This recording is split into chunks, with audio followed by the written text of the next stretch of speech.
So let's kick things off with the American. So I'll go ahead and get things started. Boys, I got to be honest with you. I know this might potentially be a hot take, potentially. But I actually got Navy come out on top. I like Navy, man. I like the schedule. They got a great schedule. They got a good veteran roster, literally. They were great under year one under new head coach. They, beat Air Force and Army, winning the Commander-in-Chief trophy. They even beat Oklahoma in a bowl game. I know that was a weak Oklahoma team. I understand. But, hey, it's still something to be proud of. Put a badge on you there. But, man, I like Navy a lot, dude. I mean, I think their schedule favors them quite a bit. I think I got them going 11-1. They're one loss to Notre Dame because, again, their schedule just favors them quite a bit. I think USF is one that's going to do very well this year as well at a 9-3 with their two losses back-to-back, Florida and Miami, and then also with Navy in Week 12. But that also could be a W for them. I think, having their quarterback Brown back, I think that's going to be good. He's back and healthy. He got injured, didn't get to really play last year. And then Singleton, their wide receiver's back, and he's ready to moss some people. But defense could be the humongous downfall for USF. Their defense was trash last year. And I will say, everyone, there's a lot of people that probably want to immediately kind of look at Tulane sometimes, but I'm actually not feeling Tulane, man. First year head coach, you only got 5 starters coming back. And my mindset is this. When you look at the QBs they got, look at the 3 QBs they have, brother.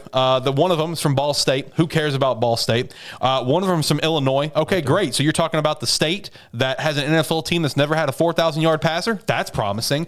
And then you have a QB from Iowa, whose team's offense could probably get stopped by a 2A high school football team. So what are we even talking about here? I do have Tulane winning some games, obviously, because they do have some defensive, they do have some good defensive pieces in place.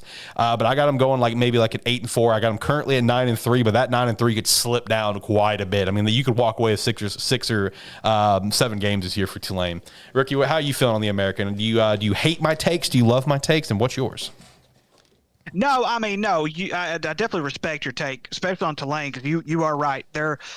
They do not have a whole lot coming back and like you said, first year head coach and everything like that. But one thing I will say is that Tulane's schedule heavily favors them. Good point. To win a lot more games than what I think you're going to say, because one thing you have to remember, this conference is very top heavy. It's one of the most top heavy conferences in football. Yep. But I have Memphis winning this conference. I have Memphis going 11-1. Ooh. But they're only lost to Arkansas. I do think Arkansas is going to go into Memphis to win that game. It's going to be one of very, very few games that Arkansas is going to win this year. That could also be a win, though, because it's in Memphis.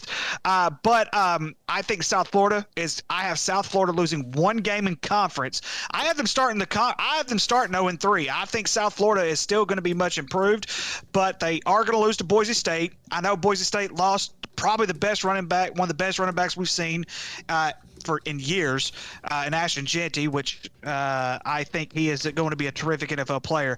But I have them losing to Boise State, Florida, and at Miami. So that they're going to start 0-3. But when you look at their conference schedule, Charlotte's terrible. They're going to beat Charlotte. North Texas, they're mediocre. They should win that game. Florida Atlantic's mediocre. They should win that game pretty easy. The only conference loss I have with them is Memphis, because I think Memphis is going to be the supreme of the conference this year. And then I have them beating UTSA at home. I think by the time they get to Navy and have to play at Navy, they're going to figure it out.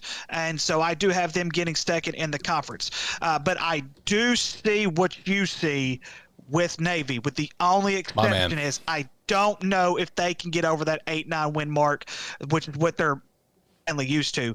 Third in the conference, the only reason I have UTSA getting third in the conference is because their schedule is weak as all get out. It is probably the weakest schedule of all the schedules in the American Conference right now, especially when you get to conference play. When you get to conference play, it's like, what are we doing here? Their only opponent that I think is going to give them any kind of fits is South Florida. Maybe Tulane, but it's a home game, so you really never know. But I will shout out a couple things. I think Rice is going to be much improved this year. I can agree to that. I think ECU could be a little bit dangerous this year, but the rest of them, it's going to be a top heavy conference, all because the scheduling is so bad. In this conference. It's terrible. Yeah, no, American is one of them awkward conferences, but it's not near as awkward as the next one we're going to talk about here in a minute, because that one's also unbelievably awkward in my opinion. But Tyler, what about you? How are you feeling about this awkward little top-heavy conference? Yeah, so I got 2 teams going 9-3. Are those your top teams? Yeah. Wow. Okay. UTSA, because their quarterback is Josh McCown's son, I believe. Is it Josh? I think so, actually. Yeah, I think you might be right. I forgot about that. The goat make them goats. Let me figure that out. Let me look that up. I'm pretty sure. Yeah, I'm pretty sure his dad is Josh. Is it Owen? Yeah. I'm pretty sure his dad's Josh. Yeah, he is a sophomore QB, number 2 for UTSA. There we go. That's it. UTSA, 12 wins. Lock it in. I love Josh McCown. So the other team is my ECU Pirates. Go Pirates. I do believe that they're better than their records recently have shown. But then again, they also return 4 offensive starters and 2 defensive starters. So that 8-5 might actually be 11-1. You just never know. You might have got some bad people out there. Okay, and then the third team I'm going to highlight, the absolute worst team in college football besides Bowling Green, the Temple Owls, 0-12. Let's go, Howard. Got to go, Howard. First of all, the worst true. team in football is probably going to be Kent State. And it's Tulsa. Tulsa's worse. Thank you. That's what I said. I was saying Tulsa. I'm just saying Tulsa's pretty bad. Yo. I'm not going to shout out, anything. I want to be nice when I say this. One of their recruits was from one of the worst teams that I've ever seen in Arkansas high school football history. I'm not going to say it because I'm trying to respect them. Right. Let's just say I'm telling y'all, it's one of the worst high school football teams. They're recruiting from them. Is it Conway? Oh, heck no. No, hey, Ricky, dude. All right. So, kind of like what Tyler did with the ACC, right, where he's just shouting out a bunch of random teams, I had random teams prepared for certain conferences. If I expected everyone to say the same thing, I could highlight something random. Tulsa was actually my random one for American. I've got them going 1-11 with their one win against Abilene Christian. And my notes on it that I put, all I said was, it's just a massive rebuild, which is legitimate.